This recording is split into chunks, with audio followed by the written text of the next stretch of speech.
On est à l'Ange Geek Fest, je suis avec Iden et je suis également avec notre invité Matador. Salut. Est-ce que tu vas bien? Ouais, je vais super bien. Ah bah c'est déjà trop bien principal. Parce que si tu fais une interview que t'es pas en forme, ça va pas le faire. Mais je suis en forme. Et bah c'est parfait. Alors, est-ce que tu veux nous raconter un petit peu qui tu es, ce que tu fais, quel contenu tu proposes? Alors du coup moi je m'appelle Franck Dunas, je m'appelle pas Matador, Matador c'est le nom de ma chaîne YouTube. Ah bah déjà, correction. Non, c'est pas grave, c'est pas grave. Il y a plein de gens qui m'ont... Bah t'as été introduit comme ça en plus sur le site, ouais. C'est normal. Et donc sur ma chaîne Matador je fais de la vulga scientifique. Ok. Voilà, au départ je parlais de maths. Oui. Et à un moment je me suis rendu compte que c'était pas hyper sexy. Oh. Et du coup... je vois pas ce qu'il veut dire ça.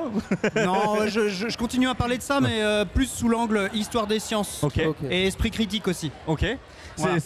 En fait, ta profession à côté qui est liée à ça ou c'est une passion? Pas du tout. Ma profession, c'est musicien. Donc ça n'a rien à voir. Moi, j'ai une formation de scientifique. Et en 2004, il a fallu que je choisisse entre vivre de la musique et vivre des sciences. D'accord. Et vivre des sciences, à cette époque-là, pour moi, c'était être prof. Et non. C'est marrant, c'est un peu l'anti-profil de celui qui veut vivre de la musique qui finalement va plutôt vivre des sciences et continuer sa passion. Toi tu vis de la musique mais tu continues ta passion. Non, en fait, je résume souvent ça, je dis en fait normalement j'aurais dû être prof de maths, mais entre temps j'ai trouvé un vrai métier, je suis devenu musicien, c'est bon. Parfait, ça va. Est-ce que tu peux nous présenter un peu le contenu, un exemple par exemple de sujet que tu as pu traiter sur ta chaîne? En gros il y a deux types de sujets sur ma chaîne. C'est soit on va parler de sciences et d'histoire des sciences, soit on va parler d'esprit critique. Il y a des ponts entre les deux. Oui. Clairement il y a des ponts. Mais quand je vais parler de sciences ou d'histoire des sciences, je vais par exemple prendre un axe et je vais tourner autour. Par exemple là, les raisons pour lesquelles je suis sur le festival, c'est que j'ai fait une vidéo sur la place des femmes dans l'histoire des sciences. Oui, d'accord. Et bon voilà, je peux faire ça. La dernière vidéo que j'ai faite, c'était les gens qui disent par exemple il faut jardiner avec la lune. Ouais. Et tiens, plus que la lune, elle est capable d'attirer les océans. Est-ce que ce serait pas vrai qu'elle attirerait la sève des plantes? Ouais. Bon, et puis ça, je m'attaque au truc, je regarde ce que la science elle en dit. D'accord. Bon, spoiler alerte, non. Ah ok, non, rien à voir. Ah ok, d'accord. Non. Vous irez voir la vidéo pourquoi. Ah là là, coup dur. Mais non, je dis pas. Après, moi, j'ai pas de prétention. Je dis pas qu'on peut ou pas jardiner avec la Lune. Mais en tout cas, d'un point de vue gravitation, est-ce que la Lune, elle attire la sève des plantes? Clairement non. Ok. Ou en tout cas pas plus que le jardinier qui est à côté de la plante, tu vois. Oui, d'accord, ok. Donc voilà. Et ça, c'est les vidéos un peu scientifiques, les vidéos un petit peu plus d'esprit critique. Je vais parler de méthode scientifique. Donc comment c'est un peu plus méta là. C'est comment on en est arrivé à savoir ce qu'on sait. Voilà. Ok. Et est-ce que je voulais savoir comment tu choisis les thèmes que tu vas aborder. Ok. Comment je choisis les thèmes que j'aborde Est-ce que c'est plus en fonction de les questions que tu te poses en ce moment, que tu te poses sur certains sujets, ou c'est vraiment par exemple genre c'est organisé par exemple. Si tu organises un peu sur quel thème tu vas t'orienter chaque mois ou voilà certaines périodes, ou c'est vraiment toi. Je comprends ta question. Il y a un peu des deux. Évidemment, j'ai dans le répertoire Matador sur mon ordinateur, il y a un fichier avec une liste de sujets que j'aimerais bien aborder. Donc je tombe pas en rade parce que j'ai toujours ça dans mon fichier. Mais en même temps, ça m'arrive régulièrement de me laisser surprendre. En fait, tu vois clairement ce qui s'est passé avec la Lune, c'est ça. J'ai fait une première vidéo qui me tenait à cœur, c'est plus de l'esprit critique, c'est comment on entre et comment on sort d'une croyance. Ouais, d'accord. Parce que il y a eu un petit événement dans ma vie, quelqu'un qui il y a plus de naissances les jours de pleine lune, oui ou non. Bon bah ça vraiment c'est facile en fait de savoir s'il y en a plus ou pas. Il suffit de regarder les registres de naissance et puis l'affaire est bouclée.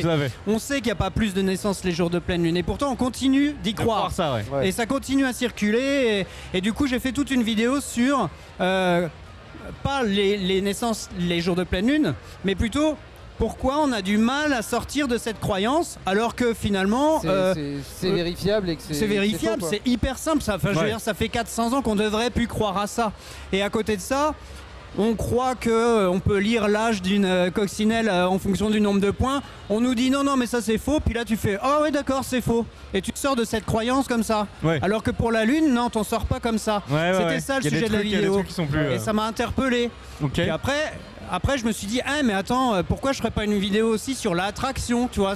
En fait, c'est des dominos. À chaque fois que j'ai une question, elle entraîne une autre. Le sujet sur d'autres sujets. Ok, d'accord. Et ça, du coup, alors t'as une fréquence, t'as une régularité ou c'est vraiment un peu.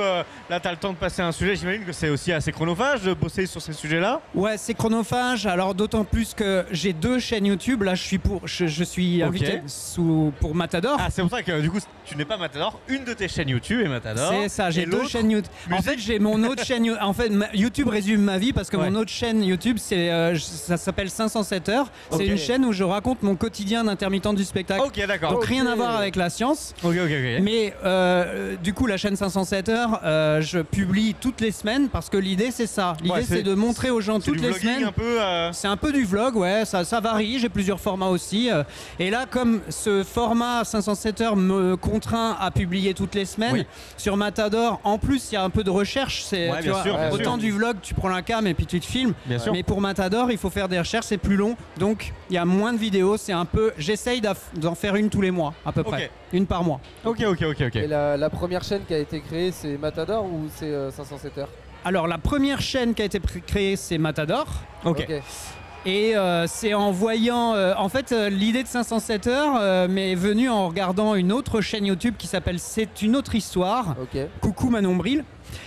Qui est une vulgarisatrice en histoire et elle postait à cette époque-là, elle passait son non, c'était pas la Greg, elle était doctorante. D'accord, ok. Et donc elle vloguait son quotidien.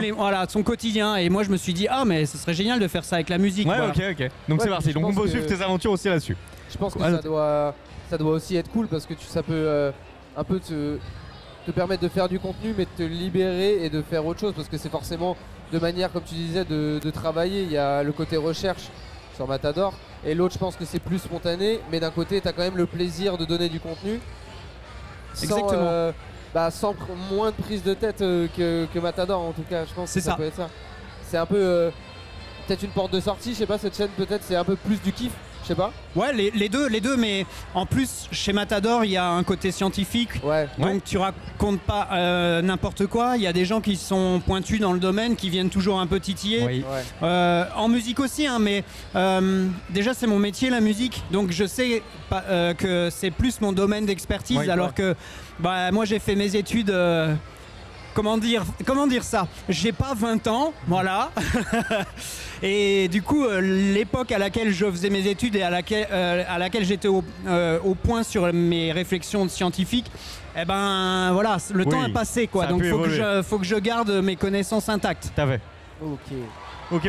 Et du coup, dernière un peu question pour boucler la boucle. Ici à l'Angie Geek Fest, c'est quoi? Tu viens, t'as un stand, tu parles de ta chaîne, tu parles de la vidéo qui est en lien avec la thématique. Est-ce que tu as participé par exemple à M42? Exactement. Alors j'ai fait une conférence hier sur la place des femmes dans l'histoire des sciences, du coup. Parce que ça s'y prêtait carrément avec le thème de cette année. J'ai fait un article dans M42. Dans le tome 2 du coup? Ouais, dans le tome 2 qui va paraître bientôt. Mais normalement oui. Et là tout à l'heure j'ai fait une table ronde pour parler de M42. Ce projet me tient beaucoup à cœur, même si c'est la première fois que je participe. Je trouve que toute l'équipe est géniale. Je suis assez fier de participer à ce truc là. Ok, c'est cool. Je pense que tout le monde doit être content, hein. C'est quand même un beau projet. Peut-être est-ce que tu veux nous parler de trucs qui arrivent, de trucs pour la suite, ou est-ce que pour l'instant c'est en stand-by, t'avances tranquillement? Sur Matador, il n'y a pas de pression. J'ai pas décidé d'en faire mon métier, j'ai pas de pression financière, ça. Mais en tout cas, il y a des chouettes projets. Il y a notamment une vidéo qui arrive, parce que dans Matador, j'ai un format où je m'incruste dans les films. Donc, je me suis incrusté dans Retour vers le futur, par exemple, à la place de Marty. Et le prochain film dans lequel je m'incruste, c'est quand même une grosse référence de la geek culture. Et il y a du beau monde. Ok, donc abonnez-vous à la chaîne pour découvrir ça très rapidement. Et écoute, merci beaucoup. Merci beaucoup. Et puis on te souhaite une très bonne continuation. Avec plaisir. À bientôt. Salut.